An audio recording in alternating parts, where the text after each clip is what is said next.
When we think about the United Nations, then we think about exactly that. An organization, a political organization bringing the nations together. And that sounds like something commendable. And the question is that all that there is behind it? Do you remember that at the Tower of Babel, God separated the nations? Now, if you look at the headquarters of the United Nations in New York, this is really quite a fascinating building.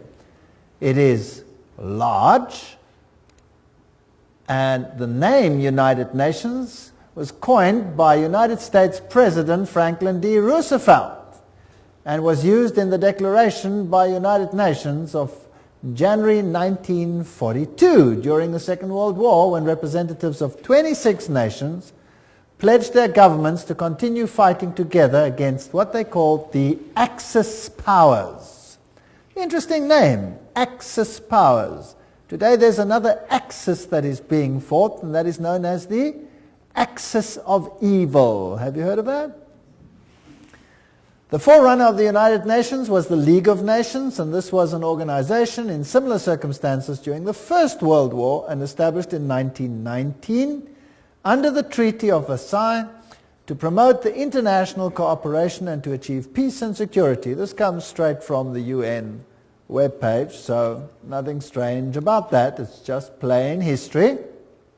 Some more from that. In 1945, representatives of 50 countries met in San Francisco at the United Nations Conference on International Organizations, and they drew up a United Nations Charter. And those delegates deliberated on the basis of proposals worked out by representatives of China, Soviet Union, United Kingdom, United States at Dumbarton Oaks, United States in October 1944. It was signed on 26 June 1945. 50 countries. Poland was not represented and became one of the original 51 member states. So it officially came into existence on the 24th of October 1945, when the Charter was ratified by China, France, Soviet Union, United Kingdom, United States, and by a majority of the other signatories. And every 24th of October, they celebrate this founding of the United Nations. Now, let's have a look at this Charter of the United Nations. This is a very interesting piece of history. Well, Arthur Balfour, do you remember that name? We've used it before. Who was a member of Hort's Apostles? You remember Hort? This was the professor that helped to produce the Greek text that changed the emphasis of the Bible and removed many of the aspects of Jesus Christ's power and sovereignty from the Word of God. And the apostles were the secret society that functioned and at that time, and Hort was a member as well as Arthur Balfour. Hort called this group a Senior Apostles Club, as well as president of the Psychic Research Society, Society for Psychic Research, soon became Prime Minister of England, Arthur Balfour, and instrumental in the First League of Nations. So this Prime Minister was also, of course, active in the writing of the original Charter of the League of Nations, much of which formed the basis for the United Nations. He not only headed the Society for Psychic Research, holding seances at his home, but he initiated a group called the Synthetic Society, whose goal was to create a one-world religion. That's a very interesting point of history. And he invited a certain Frederick Mayers of the Society of Psychic Research to join, and together they created the preamble of all religions, and it includes the dogma, departed spirits can communicate. Obviously, if you belong to such a society, then that is part of the situation. So built in somewhere over there was the wish to bring all religions together. Now let's have a look at some of the historic figures of the United Nations. Alger Hiss, he became the acting Secretary General of the establishment of the United Nations. The April 16, 1945 issue of Time magazine called him one of the State Department's brighter young men. It was Hiss and Joseph E. Johnson who later became Secretary of the Bilderbergers. So here we have all the secret societies again, who wrote much of the United Nations Charter. So very high Freemasons, Bilderbergers, were responsible for this charter. Now we know what they believe. We've already had a lecture on that, and I would refer people back to that lecture. Patterning it after the Constitution of Russia and the Communist Manifesto. This is very interesting. So the Constitution of the USSR is almost identical to the Constitution of the United Nations, for those who did not know that. And there are all the references. Everything that I say is referenced. I'm just reading. So please, nobody get angry with me. Get angry if you want to with whoever set this thing up. I had nothing to do with it. Remember that I also pointed out in previous lectures who the responsible persons were for trying to bring all the nations together in a unitary government, and then behind the scenes another organizations to bring all the religions together. But this was not the primary or public domain. This was more the secret domain. Winston Churchill, he was the one who was also responsible, of course, after the war in setting up this whole organization. The creation of an authoritative world order is the ultimate aim towards which we must strive, and the United Nations formed part of that. Charles de Gaulle, who was also instrumental, nations must unite in a world government or perish. So the big figures involved had this philosophy. Then there is a man, I don't know how to pronounce his name, Trygve Lie. The first official UN Secretary General was a high-ranking member of Norway's Social Democratic Party, which was, by the way, an offshoot of the Third Communist International. And then came a man, Dag Hammarskjöld. And he was the second Secretary General. He was a Swedish socialist. He openly pushed communist policy. And then came U Thant, the third Secretary General, and he was a Marxist. So here you can see how the philosophy in the beginning was programmed. Now, I would like you to understand that this is not a method to go anti-capitalist, because the United States was a signatory of this charter. So why would the United States actually sign something that was so obviously contrary to their own philosophy? Well, if you remember the Hegelian principle, where two opposing viewpoints are set into the world, and neither of them is really the viewpoint you want to achieve. What you really want to achieve is a synthesis between the two. So what you see actually is you see socialists in the overriding capacity of Secretary Generals, although whether they have Marxist leanings or capitalist leanings at that level doesn't make any difference. The method is just to bring about a synthesis, which is the desired government of all of them. So out of this chaos, you eventually get whatever you want. Now, U Thant, he was, of course, one of the earliest Secretary Generals. He said, "World Federalists hold before us the vision of a unified mankind living in peace under a just world order. The heart of the program, a world under law, is realistic and attainable." Just to remind you of what we have said before. And of course, behind the scenes, always you have the papacy. As you can see in all of these lectures, the papacy always very heavily involved. Here is Pope Paul VI with Secretary General U Thant. Now this man was a Marxist. Or let's rather put it this way. Publicly, he pushed a Marxist agenda. But if he was a true insider, then he had neither agenda, and this was just for an appearance sake, as Hegel also said.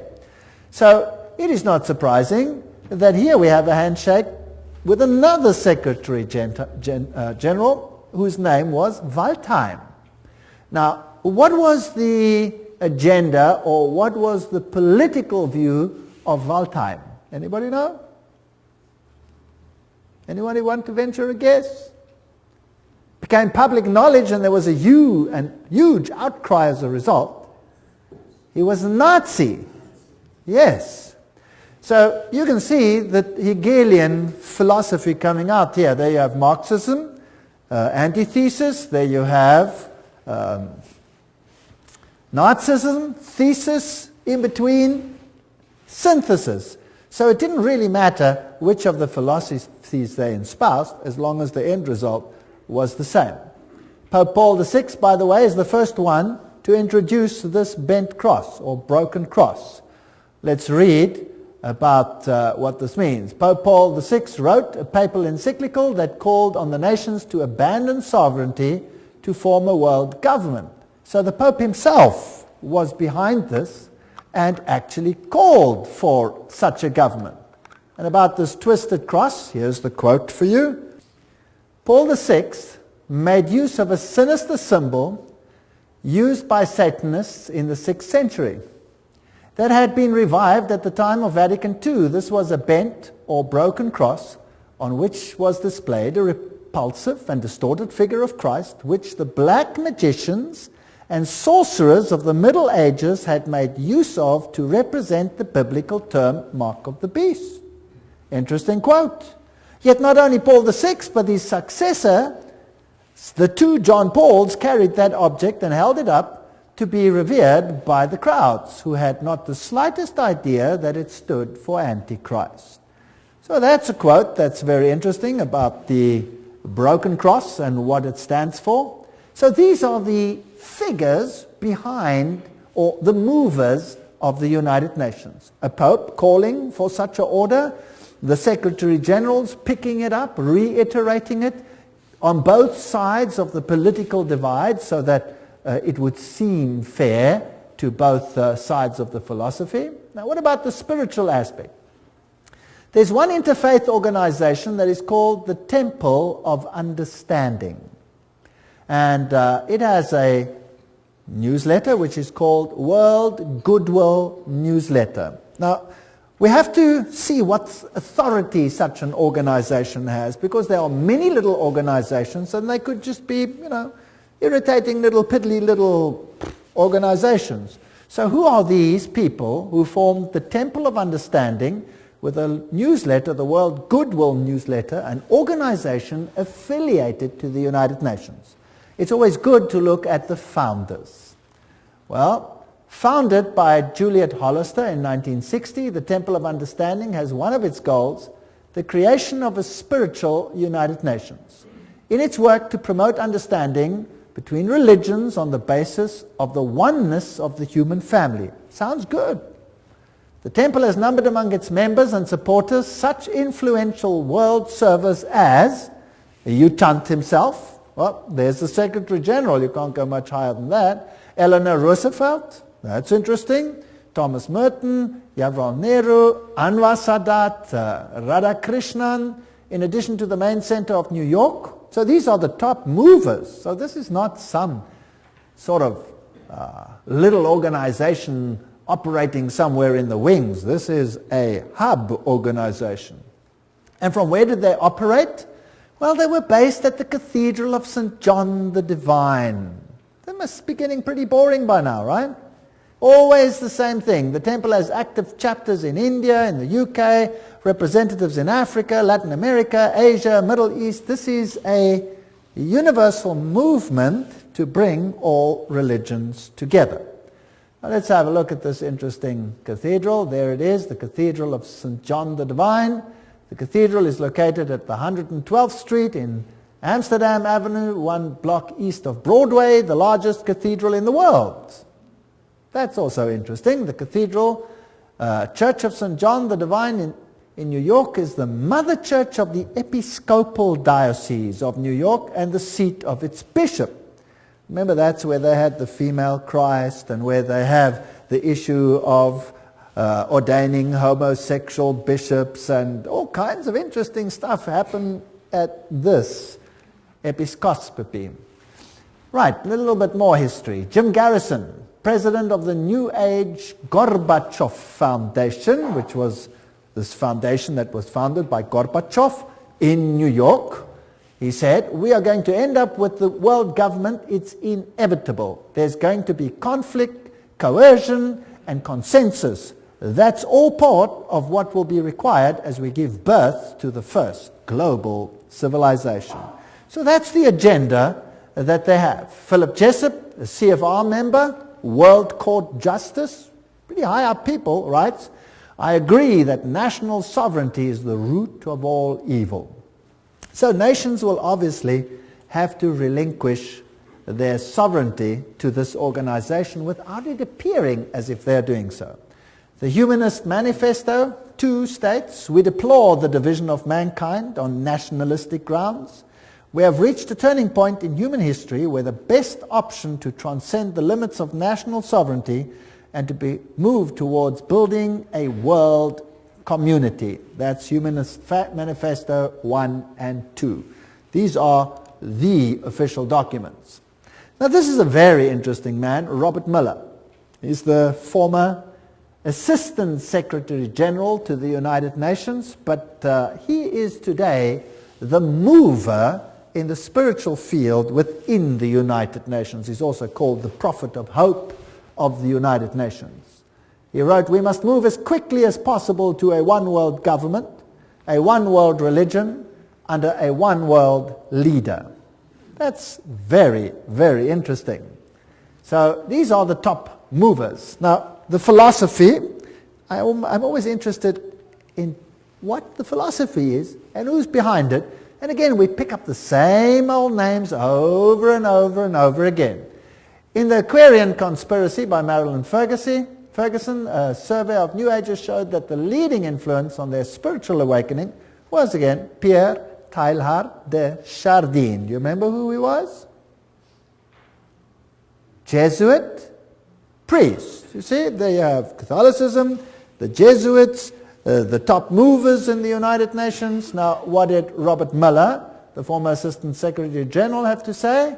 He wrote, Teilhard de Chardin had always viewed the United Nations as the progressive institutional embodiment of his philosophy. Now, there is a Secretary General saying, or Under Secretary General saying, that the United Nations embodies the philosophy of Teilhard de Chardin. Now, what did Teilhard say? I've mentioned some of his philosophy. We'll look in a little bit more detail again. Teilhard wrote, although the form is not yet discernible, mankind tomorrow will awaken to a pan-organized world.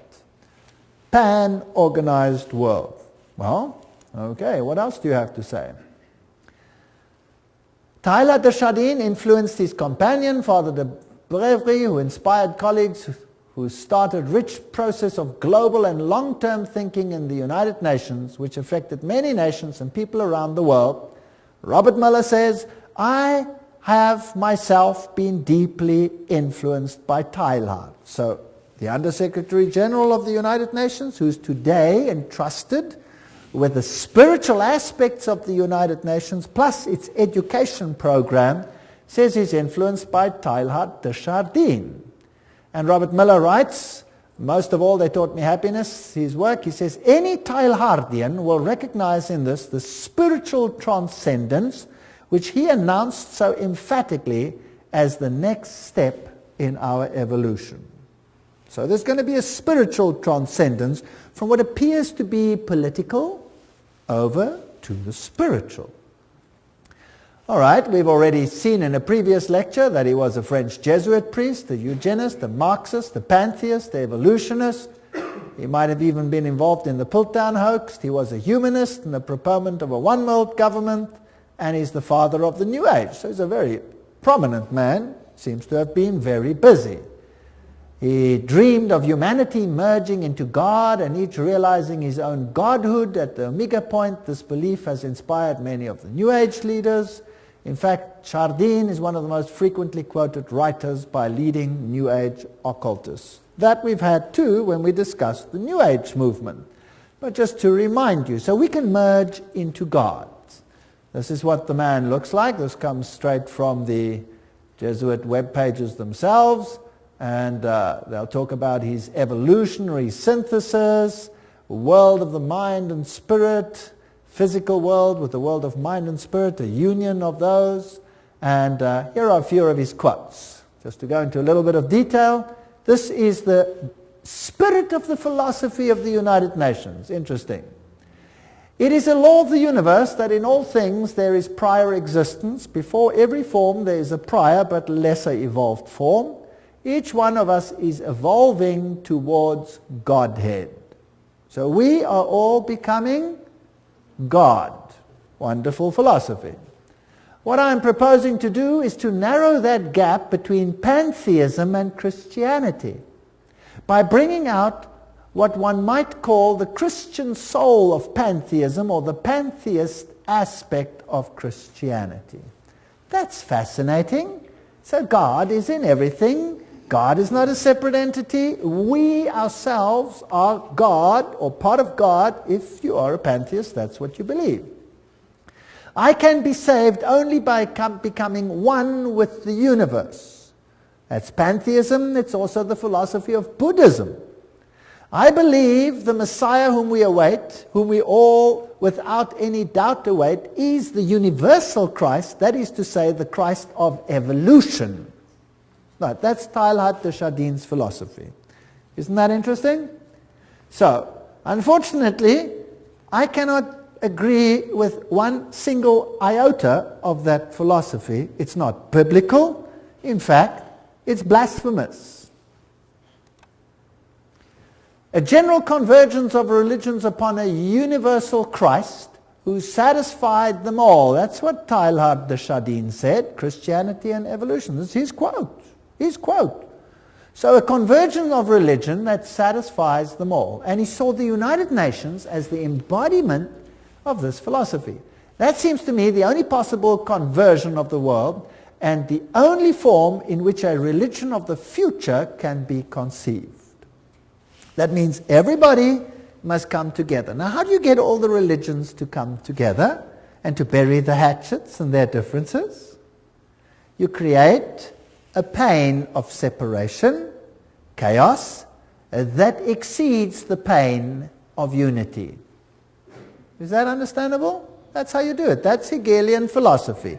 That is Freemason philosophy. So today we're in the pain stage, and the next phase will be unity or inexplicable pain. That's the choice.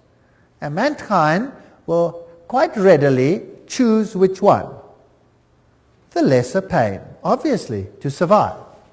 Now let's have a look at all these Secretary Generals and whether they are actually embodying this philosophy or not. This is Dag Hjalmar Agne Hammarskjöld. He was the Secretary General of the United Nations from 10 April 1953 to 1961.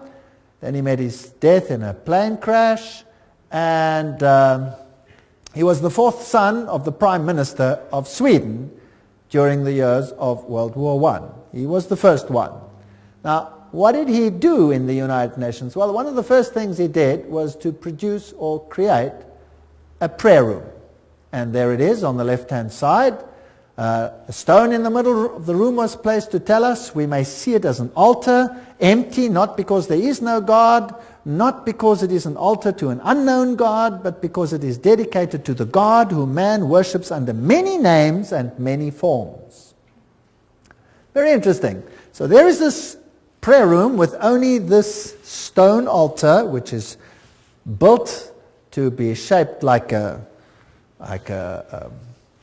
rectangle, if you like, which has certain interesting meanings, and the whole building, the whole room, has the shape of a trapezoid.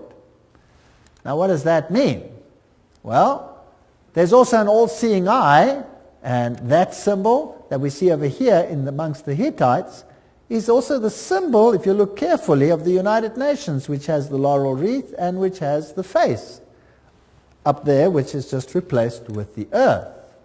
Now, perhaps the best way to comprehend what the all-seeing eye represents is to examine the architecture of the meditation room of the United Nations building in New York. The meditation room is shaped as a pyramid, a trapezoid.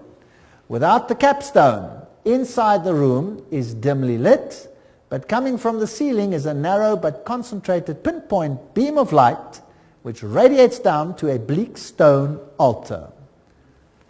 On the wall straight ahead is a breathtaking modernistic mural that is dynamically endowed with occult symbolism. Containing 27 triangles and various configurations, a mixture of black and white and colored background and a snake-like vertical line. At the center is the all-seeing eye, which grips the millions of annual UN visitors with its stark beckoning image of suspicion and omnipresence. This is the quote from Tex Mars. And some more quotes. The meditation room faces north-northeast. To enter the room, one must proceed from darkness into light. Indeed, the middle order of the Satanic Brotherhood is called the Order of the Trapezoid. That's very interesting. And Anton LaVey, who is the founder of the Church of Satan, refers to an occult principle known as the law of the trapezoid. So we seem to have a very occult room here, which is dedicated to a god that can be served under any name. The one that I know has one name. One name. One could tell several moving stories, writes Robert Miller, the spiritual godfather, if you like, of the United Nations and the former Under-Secretary General. One could tell several moving stories of the spiritual transformation of the United Nations as caused to the point that this little speck on earth is becoming holy ground. For example, the rational intellectual economist Dag Hammarskjöld found God at the United Nations and inspiration for his work as a world servant in the mystics of the Middle Ages. Oh, so he didn't find it from the Bible, he found it where? From the mystics. Towards the end of his markings overflow with spirituality and mysticism. There you are, the words of the United Nations themselves, or their representatives, telling us how this inspiration came about. Now let's go back a little bit to Foster and Alice Bailey. These were Alice A. Bailey, the one who received dictated messages from Dwal Kul and who is known as the prophetess of the New Age. They started a group called World Goodwill, an official non-governmental organization within the United Nations. The stated aim of this group is to cooperate in the world of preparation for the reappearance of the Christ. So the United Nations, in other words, is an organization preparing to get all the governments together, yes. But that is just on a political level. The agenda behind it is to bring all the religions together and to prepare it for the coming of Christ. Which Christ? Not Jesus Christ, but the cosmic Christ. Because Jesus Christ is not coming, as we will see in a future lecture, to do what they think is going to happen. Their Christ wants to have a kingdom here on earth. But God says, my kingdom is not of this earth. Now, let's have a look at this man, Robert Miller. There he is. Dr. Robert Miller, former Assistant Secretary General of the United Nations, Chancellor of the United Nations University of Peace, and he's chairperson of the Peace Party 2000. He's a very prominent man. What does he write? Robert Miller. Decide to open yourself to God, to the universe, to all your brethren and sisters, to your inner self, to the potential of the human race, to the infinity of your inner self, and you will become the universe. You will become infinity, and you will at long last, you will be at long last your real, divine, stupendous self. There you have the same philosophy. So what is he saying? That we can become gods. All right, so that is the mover and the shaker of the philosophy of the United Nations. Robert Miller writes in World Core Curriculum the following. Now this is stunning. The underlying philosophy upon which the Robert Muller School, now what is the Robert Muller School? We'll have to come to that. Robert Muller School is the education program for the entire world as will be enforced by the United Nations. That's scary. Let's read on. The underlying philosophy upon which the Robert Muller School is based will be found in the teachings set forth in the books of Alice A. Bailey. Hello? The books of Alice A. Bailey were published originally by Lucifer Publishing Company, which, because of all the flack, they changed to Lucis Trust. Isn't that correct? The school is now certified as a United Nations associated school providing education for international cooperation and peace. Okay, this is big business. So the philosophy is based on Luciferian channeled writings preparing for the coming of Lucifer. And remember what they said. They were quite open about it. Alice A. Bailey claimed evidence of the growth of human intellect along the needed receptive lines for the preparation of the new age can be seen in the planning of various nations and in the efforts of the United Nations to formulate a world plan. From the very start of this unfoldment, 3 occult factors have governed the development of all these plans. Now, can you see why I called the lecture the UN and the occult agenda? Because Alice A. Bailey says there were 3 occult plans, and Robert Muller says, yes, we follow the writings of Alice A. Bailey. She did not spell them out, but she did state, within the United Nations is a germ and seed of a great international and meditating reflective group, a group of thinking and informed men and women in whose hands lies the destiny of humanity. Ooh.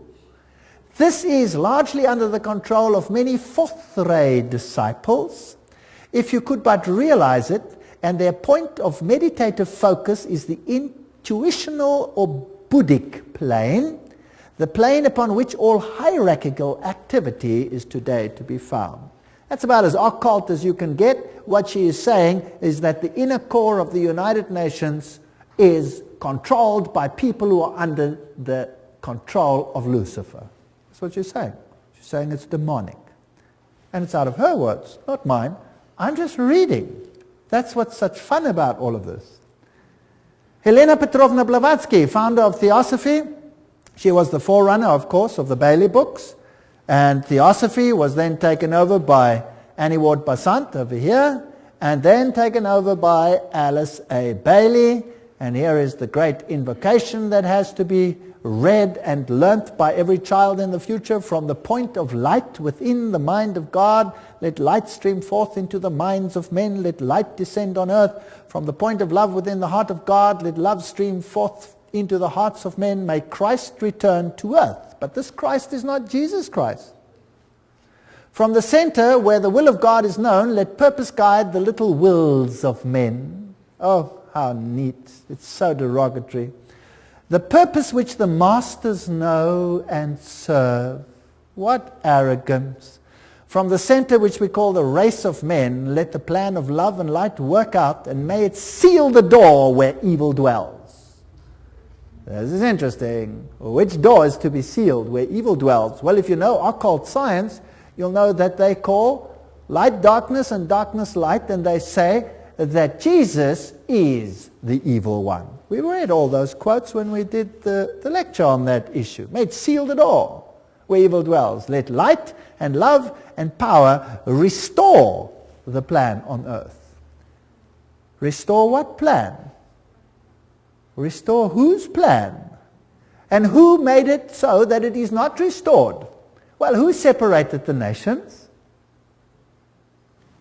God separated the nations. What is the focus of the United Nations to? Unite the nations. So they want to restore that which the, in inverted commas, evil one happened to mess up with one brilliant move of confusing the languages. Well, just goes to show, one word of God and is confused for 4,500 years. Who's really in control here? Well, here's Annie Besant in her 33-degree Freemason regalia, Co-Masonry, you remember we dealt with this issue. The Theosophy textbook teaches immortality, reincarnation, the deity of man. Statements by this Dwalkul, who also inspired Alice A. Bailey.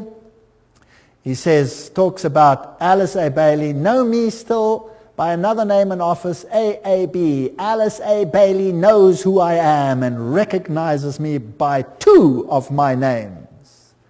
Now that's interesting because there are 2 names, and we will see the 2 names in a future lecture, what the names are, and then it gets very interesting. This is a detective story. It's a very exciting one. Well, the Bible says that they are spirits of demons, working miracles which go forth to the kings of the earth and to the whole world to gather them to the battle of that great day of God Almighty. Revelation 16:14. Remember that? Helena Petrovna Blavatsky, the founder of this movement, of which Alice A. Bailey became the high priestess, if you like, said Lucifer represents life, thought, progress, civilization, liberty, independence. Lucifer is the Logos, the serpent, the Savior. It is Satan who is the God of our planet and the only one. Then she talks about the Virgin, who is Satan and Lucifer at the same time, and the Holy Ghost, all wrapped in one. So whether you call him Isis or whether you call him Osiris, doesn't matter. Whether you call him Baal and Ashtoreth, doesn't matter. 2 names. He always comes under 2 names, 2 principles. Alice A. Bailey, she succeeded Besant as leader of Theosophy. Her husband was a 32-degree Freemason and also, of course, part of Co-Masonry. There she is, priestess and prophetess of the New Age movement, who received these messages from this spirit entity, which has to be a demon, Dwalkul. Her writings, as we have said, were one of 2 women to be one of the most prolific writers of modern times. Her main aim, the problems of humanity, getting all humanity together again, and preparing the world for the coming of Christ. And we have read this quote already, I dedicate myself anew to the service of the coming One. One is an acronym in the occult for Lucifer, and will do all I can to prepare men's minds and hearts for that event. I have no other life intention. She writes, the Tibetan, this is now this Dwalkul, has asked me to make clear that when he is speaking of the Christ, he's referring to his official name as head of the hierarchy. The Christ works for all men irrespective of their faith. He does not belong to the Christian world any more than to the Buddhist or Mohammedan or any other faith. There is no need for any man to join the Christian church in order to be affiliated with Christ. So obviously it's not Christianity. The requirements are to love your fellow men, lead a disciplined life, recognize the divinity in all faiths and all beings, and rule your daily life with love. Love, love, love, love, love, until it drips. That's the modern gospel. You're never allowed to warn anyone. You're never allowed to talk about sin. You're never allowed to talk about salvation. You're never allowed to point to Jesus Christ as the only Savior. That's contrary to the law of love. Isn't that sick? If you love someone, don't you warn them of the hazards and the problems ahead? First of all, he will come to a world which is essentially one world, Alice A. Bailey wrote. So it doesn't even have to be a fully united world. The major effect of his appearance will surely be to demonstrate in every land the effect of a spirit of inclusiveness. Now, I want you to ponder this. This is very important. So his main aim will be to develop a spirit of inclusiveness. And inclusiveness which will be channeled or expressed through him. So his spirit will work to bring this about. All who seek right human relations will be gathered automatically to him. So not all who seek Jesus Christ, no, all who seek right human relations. Can you see the emphasis to mankind again? All who seek these will automatically be gathered to him, whether they are in one of the great world religions or not. So we need a spirit of inclusiveness. But let's continue. All who see no true or basic difference between religion and religion, or between man and man, or nation and nation will rally around him. Have you got that? So if I see no difference between Christianity and Buddhism, and I see no difference between Hinduism and Christianity, I will rally around him. If I see no difference between the nations, I will rally around him. Now, those who embody the spirit of exclusiveness and separateness will stand automatically and equally revealed, and all men will know them for what they are. Oh, nice. What does the Bible say on this issue? The Bible says, come out and be separate. The Bible asks for a spirit of separateness. The United Nations, by its very nature, has no option but to ask for a spirit of inclusiveness. But now, what if the high movers behind the scenes are actually occultists and Luciferians? Wouldn't that be kind of scary? Because who would be the head honcho of the team then, behind the scenes? Satan. Satan would be the head honcho. He would be the main guy. Now the trouble is, this difference. Those who say come out and be separate, they're going to be in trouble. Those who say, well, let's be inclusive, they'll be okay. The reply comes with clarity. He will come unfailingly when a measure of peace has been restored. We don't have to have world peace, just a measure of peace. Alice A. Bailey continues, the major required preparation for the coming of the Christ is a world at peace. However, that peace must be based on an educated goodwill, which will lead inevitably to right human relations, and therefore to the establishments on lines of light between nation and nation, religion and religion, group and group, man and man. So the only way we're going to have this community is by putting everybody into the melting pot and becoming one. That means giving up your differences.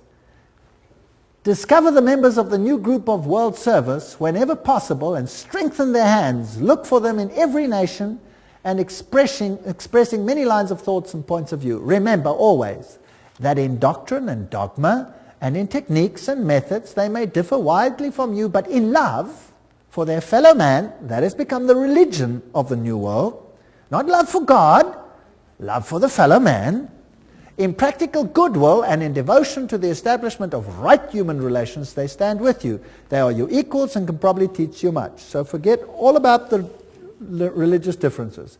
Promote ceaselessly the work of world goodwill so that every nation may have its own group of men and women dedicated to the establishment of right human relationships. The whole power has to shift to man rather than to God. It is on the foundation of this teaching that Christ will raise the superstructure of the brotherhood of man for right human relations on expression of the love of God. And this is all we hear in the sermonizing of the New World. What is important is right human relations. What is important is that we accept one another as we are. And it goes on and on and on and on. But faithfulness to God, biblical principles, no, they have to be given up. Share International says, but the day will dawn when the vision of the United Nations will save the world, and when the reality of the United Nations starts bearing fruit, then the breath of immortality will be a living reality on earth. And there is the spiritual leader of or the present priest, if you like, in the United Nations, the Hindu Sri Chinmoy. He says the United Nations is the way to oneness that leads to the supreme oneness, capitalized. It is like a river flowing towards the source, the ultimate source. And the United Nations becomes for us the answer to world suffering, world darkness, world ignorance. The inner vision of the United Nations is the gift supreme. And this will be realized no matter how many years it takes. The Dalai Lama says in the sphere of international relations, the sense of greater shared responsibility is particularly needed. Today, when the world is becoming increasingly interdependent, the dangers of irresponsible behavior have dramatically increased.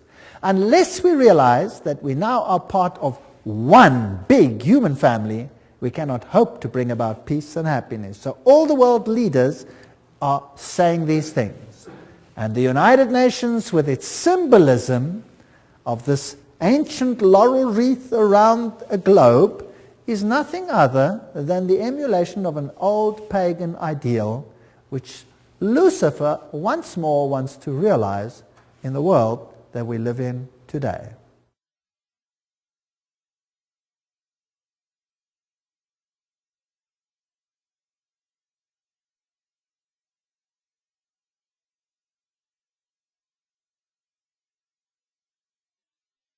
As we have seen, the symbol of the United Nations is very similar to the old Hittite symbol, where you had in the center the face of the sun god, and now you just have a web, if you like, a spider's web, which is the symbol of Lucifer, and the encompassing earth.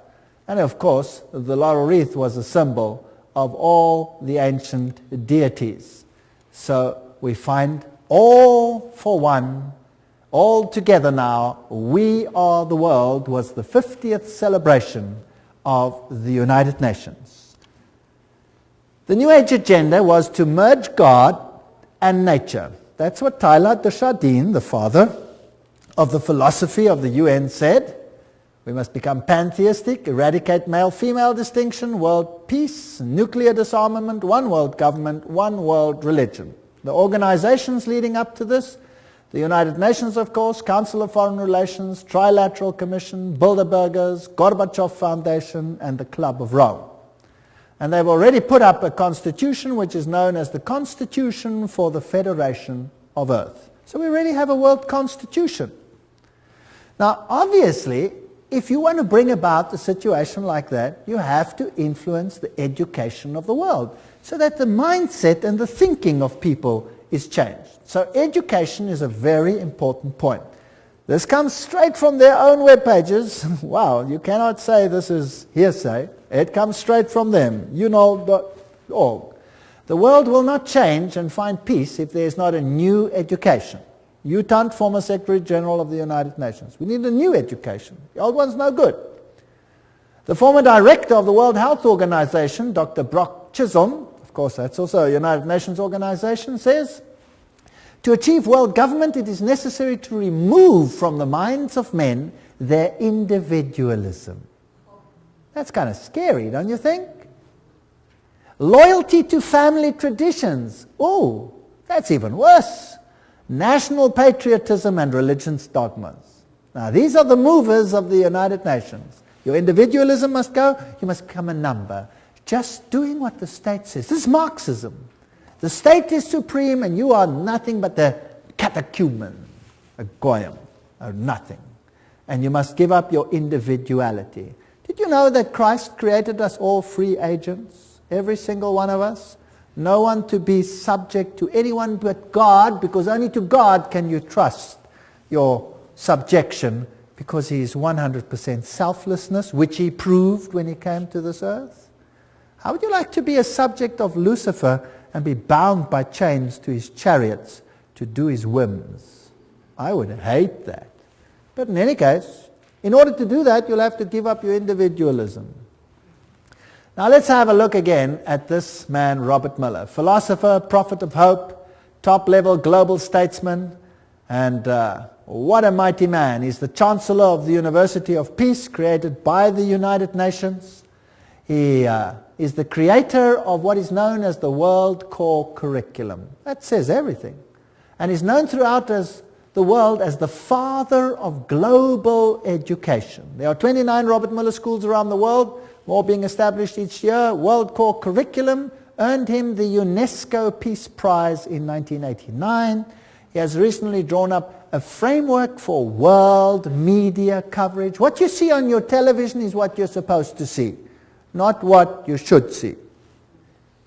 As a public service, as well as a framework for planetary and cosmic consciousness. Wow, so your mindset, your cultural mindset must be changed, your framework for the arts and culture. These are occultists speaking. After all, he said so himself. He says he follows Alice A. Bailey. He's the author of the World Core Curriculum. What does that do? Everything is a quote. steer our children towards global citizenship, earth-centered beliefs, socialist values, the collective mindset, which is becoming a requirement of the 20th century workforce. Your children will have to be modified. We are living in a frightening world. Good. Robert Mueller, what does he write about a world core curriculum?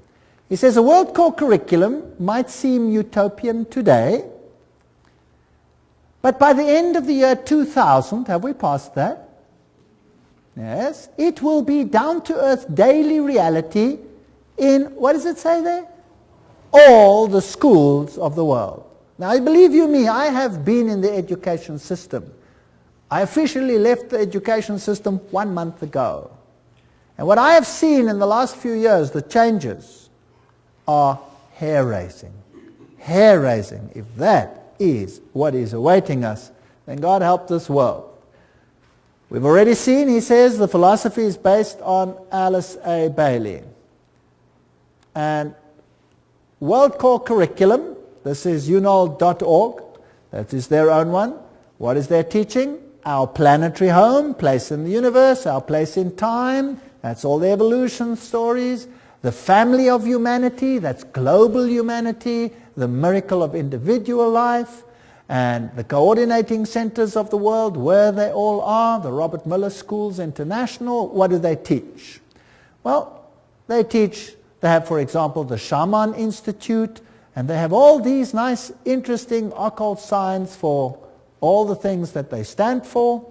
Eleusis, the all-seeing eyes, humanistic psychology. This is one of the Robert Mueller School's teaching points. Here's Franco, a shamanic facilitator, astrology, sacred circle operator, author of Initiation and Astro Shamanism. He talks to inner guides. What else? He says the workshop offers practical tools for journeying into ecstatic dimensions, beyond conventional time. He says the program includes shamanic journeys, drumming, ceremonial sharing, soul retrieving, connection with guides and spirits. This is spiritism of the worst kind. This is forbidden in the Bible. No wonder the Bible is not part of this organization's book. Robert Mueller says, at the world level, the UN has adopted a world economic development strategy. Food, agriculture, there's a world food plan, a world health plan, a world literacy plan, a world employment plan, a world industry plan. They've got every single detail of our lives sewn up. Now, another organization that's very important is UNESCO. And let's just look at UNESCO. It's a sub-organization of the United Nations. Julian Huxley is the former director of UNESCO. He was Humanist of the Year. He's a theistic philosopher, member of the Communistic Colonial Bureau of British Fabian Society, and signer of the Humanist Manifesto too. That's not a very good recommendation as far as I'm concerned. Some more. Skull and Bones member Archibald MacLeish wrote the UNESCO Constitution. So he must be an Illuminati member, as we saw in that lecture on the secret behind secret societies. So Freemasons helped create the organization, a fervent international MacLeish. He is associated with One Worldism. Here's another one. Niebuhr is UNESCO's co-founder, and he signed Siecos. Now what does that mean?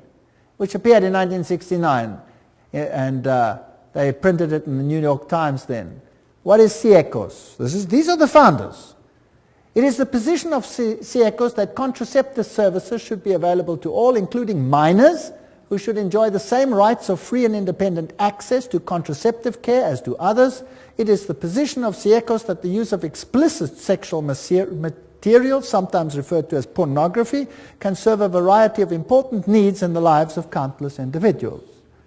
These are nice people up there in the United Nations. No wonder now it is forced curriculum at even junior schools to have explicit sexual details explained, all in the names of preventing sexual diseases, with the most strange and lewd acts which have to be performed. In fact, our universities are granting honorary doctorates to those who are the most perverse on the stage. Yes.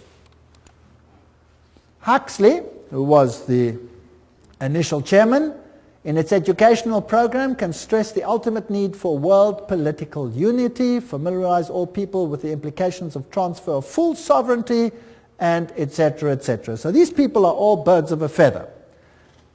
UNESCO explains, if UNESCO is attacked on the grounds that it is helping to prepare the world's people for world government, then it is an error to burst forth with apologetic statements and denials. Let us face it, the job of UNESCO is to help create and promote the elements of world citizenship. When faced with such a charge, let us by all means affirm it from the housetops. That's what UNESCO says itself. So they're not denying anything. Under Huxley's guidance, they prepared a guidebook for teachers. Now, I would like the parents to take a note. Everybody with little children, or have children with little children, take note. What is the United Nations Guidebook for Teachers? It says, reminds them that the destruction of a child's love of country and patriotism is the first step in educating that child for world citizenship. Now let's have a look at what the guidebook contains. Volume 5, page, on the opening page. In the classroom with children under 13 years of age, before the child enters school, his mind has already been profoundly marked, often injuriously by earlier influences, first gained, however dimly, in the home. Oh, that's interesting. So this must be changed. Who is putting these thoughts into the minds of children then? The parents. That must be changed. So UNESCO's aim is to change the mindset of your children, to turn it against any values that the parents might instill in the mind of that child. Isn't that breaking the fifth commandment, yes or no? Honor your father and your mother that you may have a long life. Isn't this breaking the fifth commandment? I think it is. On page 8, the teacher is told, the kindergarten or infant school has a significant part to play in the child's education. Not only can it correct many of the errors of home training, but can also prepare the child for membership at about age 7 in a group of his own age and habits, the first of many such social identifications that he must achieve on his way to membership in a world society. Aha, the kindergarten. So now, the governments of the world are saying, you must send your kids to school earlier. Did you know that? That the governments are beginning to say that? And England now passed a rule when? This year. This very year. Guess when kids go to school from this year onwards in England? Age 3. Yes, age 3. You have to send them to preschool. That's nice, and the mothers love it because they don't have to take care of the kids. But who's controlling the mindset of the kids? And who's behind it? Occultists. Page 58 of the guidebook to teachers says, as we have pointed out, it is frequently the family that infects the child with extreme nationalism. The school should therefore use the means described earlier to combat family attitudes. Now, nationalism is not their ultimate game. What is their real game? Religion. Religion. Volume 5, page 11. In our view, history and geography should be taught at this age at a universal history and geography. The study of history raises problems of value which are better postponed until the pupil is freed from nationalist prejudice, which is present surrounds the teaching of history. So the whole mindset of the child must be changed in the teaching program, and this is UNESCO's aim. Not a very, well, noble aim, I don't think, because the authority of religion and parents, especially Christian religion, will be undermined. Now another organization comes in, this is called the Finhorn Organization, and they promote ecological health and prosperity. Have you heard much about ecology in the world today? Yes. Now again, we have to find the links. You always have to do some detective work. Because Francis, this is Francis of Assisi, connected with nature, Pope John Paul II named him the patron saint of ecology. Now, St. Francis was the roommate of Ignatius Loyola, the Jesuit founder, just for interest's sake. It is on St. Francis Day that thousands of people flock to St. John the Divine, oh, how boring, Cathedral for the blessing of the beasts. Also, occultist Robert Miller, that's now the Under-Secretary General of the United Nations, former one, informs us that Francis has been declared patron saint of the United Nations. The Pope does it, United Nations follows. Who's really in control? The Pope. And there he is. If you want to, you can pray to him. If you don't want to, you can ignore it. The UN Secretary General U Thant formed the organization Planetary Citizens with New Age activist Donald Keyes. Now we're getting the links. There's the top man of the United Nations with Donald Keyes. Planetary Citizen is now a global government organization within the UN specifically devoted to preparing people for the coming of a new culture. Now let's go on with Donald Keyes.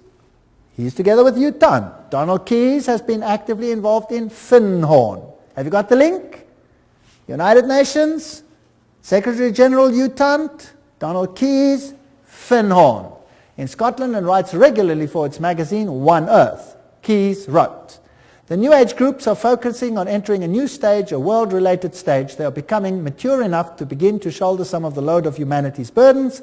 The spread of New Age values as unifying yeast in the human loaf may be the critical ingredient for successful emergence from the 1980s onwards."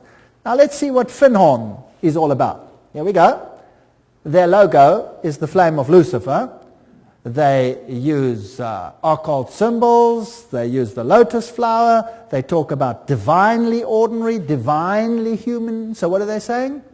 We're God, and God spoke to me. Now who's that God that speaks to them? Well, let's ask their spokesman. This is David Spangler. There's one of his books, Parent as Mystic, Mystic as Parent. So this is what your education is going to do to your kids. Do you know that? David Spangler, co-director, spokesperson for Finhorn community in northern Scotland. That's what he looks like today. Let's see what he says. He writes in the Reflections of Christ, "The true light of Lucifer cannot be seen through sorrow, through darkness, through the rejection. The true light of this great being can only be recognized when one's own eyes can see with the light of the Christ, the light of the inner sun. Lucifer works within each one of us to bring us to wholeness. And as we move into the new age, which is the age of man's wholeness," they love that word, wholeness, "each of us in some way is brought to the point which are termed Luciferic initiation. The particular doorway through which the individual must pass if he is to come fully into the presence of his light and wholeness. Lucifer comes to give us the final gift of wholeness." So who are these people actually worshipping? Lucifer, directly. Lucifer prepares man in all ways for the experience of Christhood. Oh, we become Christ. And Christ prepares man for the experience of God. But the light that reveals to us the presence of the Christ, the light that reveals to us the path of Christ, comes from Lucifer. He is the light giver. He is aptly named the morning star because it is his light that heralds for man the dawn of a greater consciousness. David Spangler. There he says it, straight out. David Spangler writes, "We can take all the scriptures and all the teachings and all the tablets and all the laws and all the marshmallows and have a jolly good bonfire and marshmallow roast because that is all they are worth." Okay. I don't think they like the Bible very much or the law of God. These are the movers and shakers of the United Nations. They're waiting for a new economic order. Well, I'm not going to go into those details. We affirm that the economy of all nations is a seamless web. They want to join it together, and a new international economic order. That's World Goodwill Commentary, all there by itself. "We, the members of the United Nations, solemnly proclaim our united determination to work urgently for the establishment of a new economic international order. The whole world is going to be controlled at every single level by these people. A complete change in the world's financial and economic order is imperative." Benjamin Cream, spokesman for Maitreya. So, UN General Assembly says new international economic order. And so we have all these strange happenings. Buckminster Fuller says, "Don't give me any other job. Just let me be head of the World Food Authority and I'll have the whole world at my feet tomorrow." They're going to use food to create enough tension to make everyone accept this. Benjamin Cream also wrote, "The industrialists, economists, administrators of great experience and achievement who with a hierarchy," that's a bunch of demons by the way, have worked out plans and blueprints which will solve the redistribution problems of the world when the political will is there to implement them. So that means when they start stealing from those who have and give it to all the others. Maitreya himself, this New Age Christ. The UN is the major hope of the world. In its interrelationships we can see democracy writ large, the symbol for the expression of God's will that men call goodwill. With the advent of the Christ, this goodwill will bring all men and all nations into correct relationships and create the necessary circumstances for the expression of that synthesis which will be the outstanding keynote of the coming civilization. In this vast enterprise, the UN will play a major role. Remember Revelation 17? The 10 horns you saw are 10 kings who have not yet received a kingdom, but for 1 hour will receive authority as kings along with the beast. They have one purpose, to give their power and authority to the beast, and they will make war against the Lamb. 10 regions, according to Gary H. Carr, the Club of Rome divided the world into and wrote the new constitution. And we have this new civilization, and it was held at the Fairmont Hotel, Masonic Auditorium in San Francisco. Conference document says, we are experiencing the birth of a first global civilization, a historic, timely global initiative. 1995. And there it was. And they were ready for it.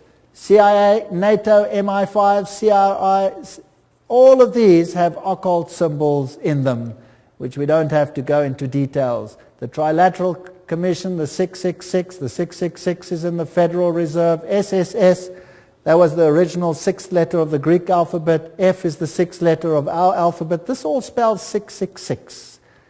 Now, what about these world religions? Now, this is the crux of the matter. And if we can concentrate on this issue tonight, this will be the hub of what is going to happen. Was it not inevitable that the UN would sooner or later also acquire a spiritual dimension? That's what Robert Miller says, the big man behind world education, world media, University of Peace, all of these things. Robert Miller writes, there's a famous poster which shows Christ knocking at the tall United Nations building, wanting to enter it. I often visualize in my mind another even more accurate painting, that of the United Nations, which would be the body of Christ. Interesting. Doesn't Christ say, my kingdom is not of this world? So this is another kingdom, and this Christ is definitely not Jesus Christ. He then refers to Pope John Paul said that we are stone cutters and artisans of a cathedral which we might never see in its finished beauty. This is Masonic language that Pope John Paul II is talking about. The tapestry of its work encompasses the total condition of humankind on this planet. All this is part of one of the most prodigious pages of evolution. It will require the detachment and objectivity of future historians to appraise fully what happened in the last third of our century and to understand the real significance of what the United Nations was. No human force will ever be able to destroy the United Nations. Isn't that interesting? For the United Nations is not a mere building or a mere idea. It is not a man-made creation. This is Robert Miller speaking, former Under-Secretary General of the United Nations. If it wasn't man-made, then who made it? Who made it if man didn't make it? Well, they told us who the leader is in so many words. Who is he? Lucifer. Okay. The United Nations is the vision light of the absolute supreme Masonic signal language, which is slowly, steadily, and unerringly illuminating, you know the buzzwords by now, the ignorance, the night of our human life. The divine success and supreme progress of the United Nations is bound to become a reality. At his choice hour, the absolute supreme will ring his own victory bell here on earth through the loving and serving heart of the United Nations. Wow, this is a bomber. He's going to ring his victory bell. Thank you, Robert Miller. What else do you have to say on the issue? Decide to open yourself to the potential of the human race, to the infinity of your inner self, and you will become the universe at long last, your real divine self. That really puts it all in the picture. I'm more and more drawn to some of the very simple but extremely important teachings of the Christ and of all the great prophets and visionaries. I'm increasingly convinced that what they foresaw is the beginning to become a reality on the planet, and that humanity is transcending or metamorphosing itself into what those great dreamers and visionaries and prophets envisioned. We're changing. We're going to undergo a change. The world's major religions in the end all want the same thing. Do they? Even though they were born in different places, different circumstances, what the world needs today is a convergence of the different religions in the search and definition of the cosmic and divine laws which ought to regulate the behavior on this planet. Worldwide, spiritual ecumenism, expressed in new forms of religious cooperation institutions, would probably be closest to the heart of the resurrected Christ. Thank you. Very interesting. Peace will be impossible, Robert Miller speaking, without the taming of fundamentalism.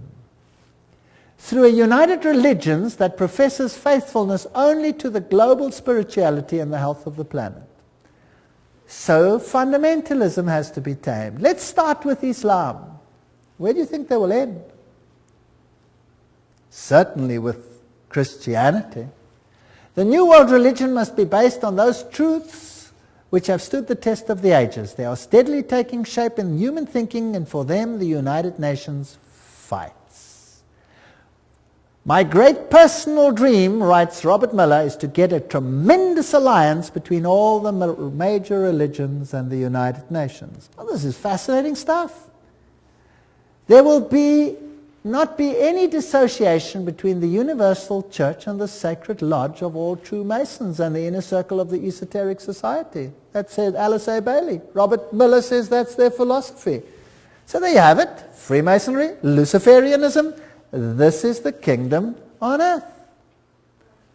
June 1995, an Interfaith Summit conference was held in San Francisco for the purpose of uniting the world's religions into a global organization, the United Religions Organizations, called UR. It will be an international, interreligious organization modeled after and affiliated with the United Nations, according to its literature, so it's Howard Dispatch Ministry. The URO launched its written charter in June 1997. The institution should be fully in place by June 2000, globally operational by June 2005. How far is that off? Oh, that's just around the corner. I get excited.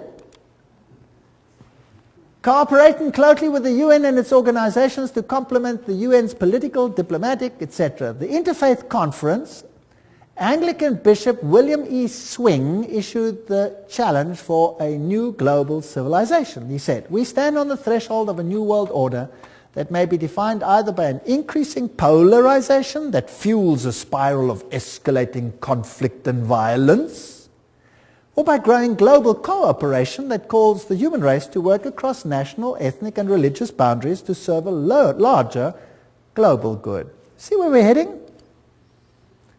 Robert Miller, and this is very exciting, Dispatch magazine. "Do not worry if not all religions will join the United Religions Organization. Many nations did not join the UN at the beginning, but later regretted it and made every effort to join. It was the same with the European community. It will be the case with the world's religions, because whoever stays out or aloof will sooner or later regret it." Wow. Now, that's fascinating. Where are we going? Sooner or later regret it. This man over here is Joseph Reed. He's the Under-Secretary General of the United Nations currently. And here he's speaking at a huge convention of Seventh-day Adventists. And he's going to tell them exactly who is going to be in control. Let's listen to him. I make this appeal because the United Nations is also your organization, our world organization, your United Nations. Delegates, please remember, the United Nations is the only machinery we have for collective cooperation among all nations. It is the only worldwide institution for furthering development. The United Nations is the only universal mechanism for protecting human rights.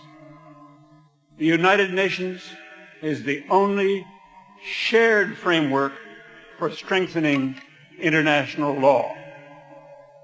Delegates, the United Nations is not one of the luxuries of international life. The work of the United Nations is of vital importance for the betterment of life on our planet.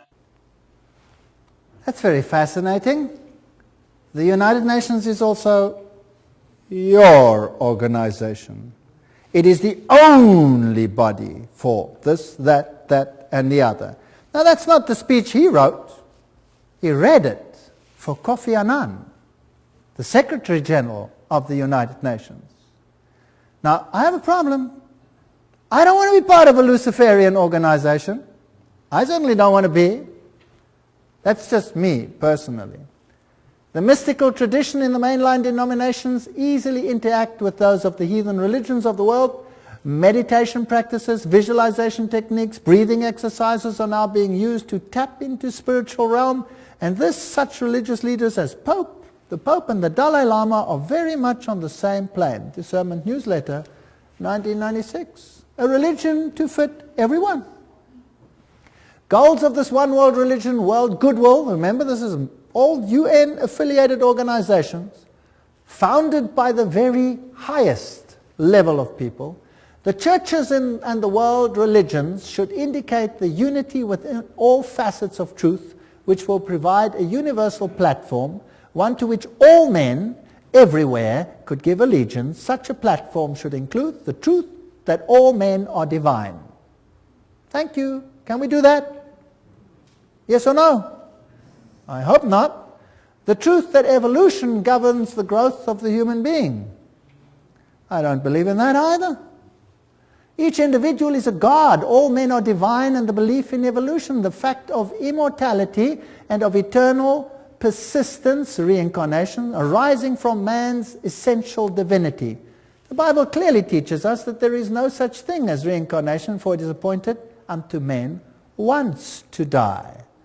These are all taken from direct quotes.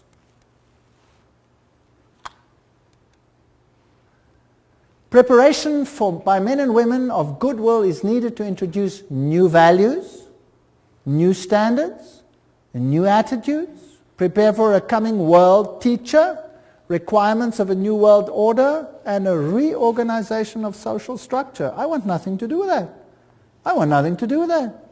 Alice A. Bailey writes, the same old formulas, the same old theologies, the same old interpretations are deemed adequate to meet men's modern needs and inquiries.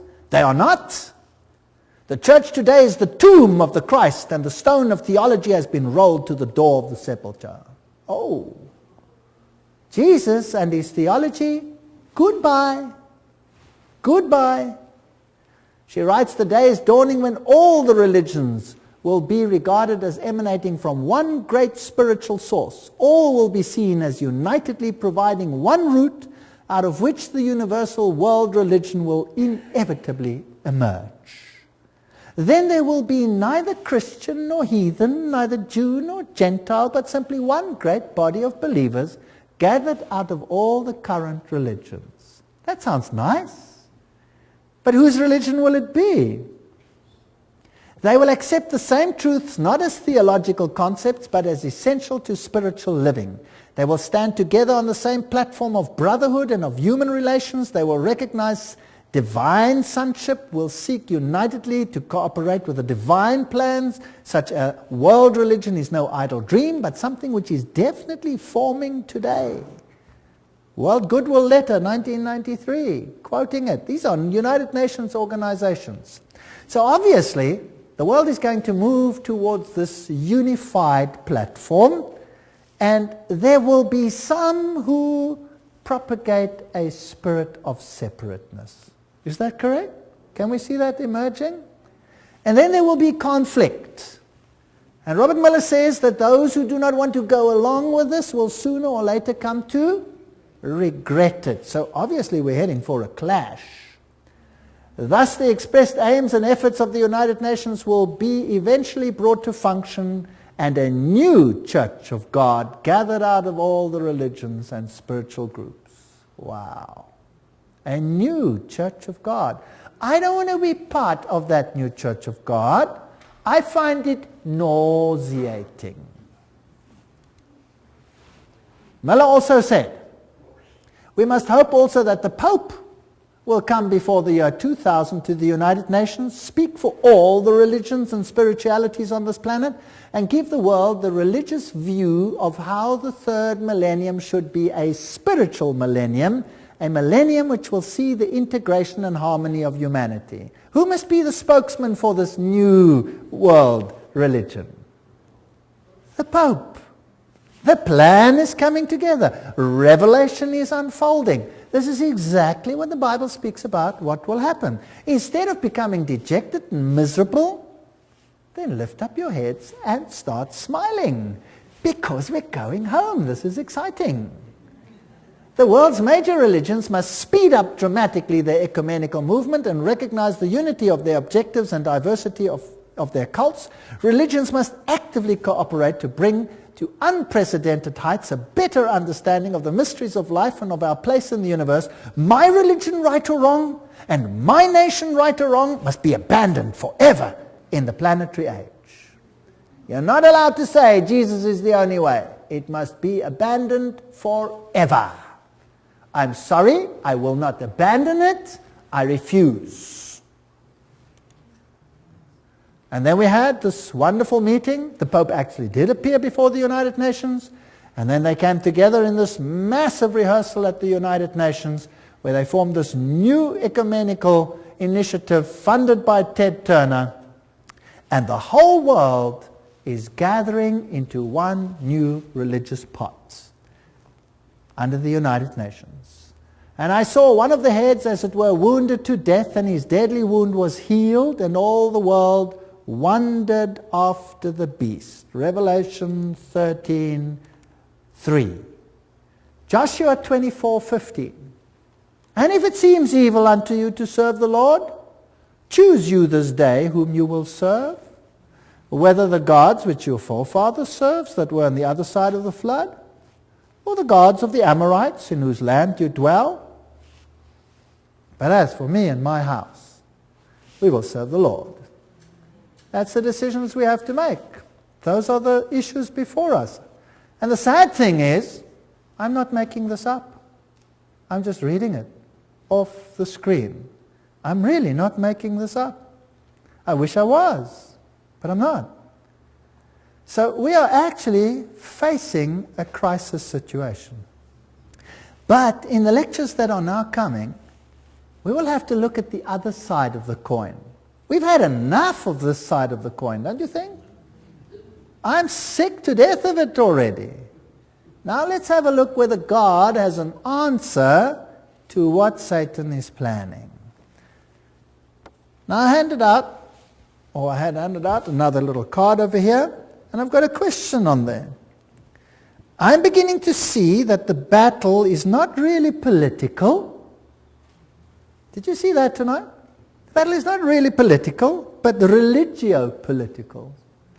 They want your allegiance and your mind. I see that the devil has it so set up that the whole world, and even if possible the very elect, are to be deceived and mesmerized by his devices. By God's grace, the second point, I do not want to be one of those that are deceived. I see that it is more than just being aware of the problem. I see that I will have to make a concerted effort to find truth and to become and remain undeceived.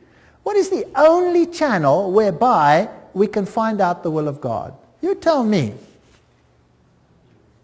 The Bible. If God hadn't given us the Bible, we would be hopelessly at sea. Thank God, God gave us the Bible. What would we do without it? I wouldn't know where we're going. It would all seem logical. It would all seem okay. Everybody would be happy to climb onto this bandwagon, right or wrong. I want to know how Jesus will be victor in this controversy. All we've seen is Satan build up his kingdom. And that's exactly what the book of Revelation is about. I'm interested in learning more and to plan to attend the next lectures, because this is where the counter plan of God will start to be discussed. We're now going to go back to the Bible and we're going to find out what God has in store for us. But if I could just be so daring as to ask, just show me your hands if you want to. Who sees that Jesus is being eradicated from the world plan? Who sees it? Wow, so there's a total onslaught on Jesus Christ. And we are just caught in the battle. Isn't that right? We're just caught in the battle. So what hope have we got of changing the status quo? None. None. If you think you can change this, forget it. We have no hope. Who is our only hope? Jesus Christ. He is our only hope. Without him, we are nothing. And that's why I can stand here today, because I know there's nothing I can do, but he can do something. He's even made it possible for me to stand here and speak to you. Isn't that great? All things are possible. Do you know that I've given these lectures in a Masonic hall? Yes. All things are possible. Absolutely amazing.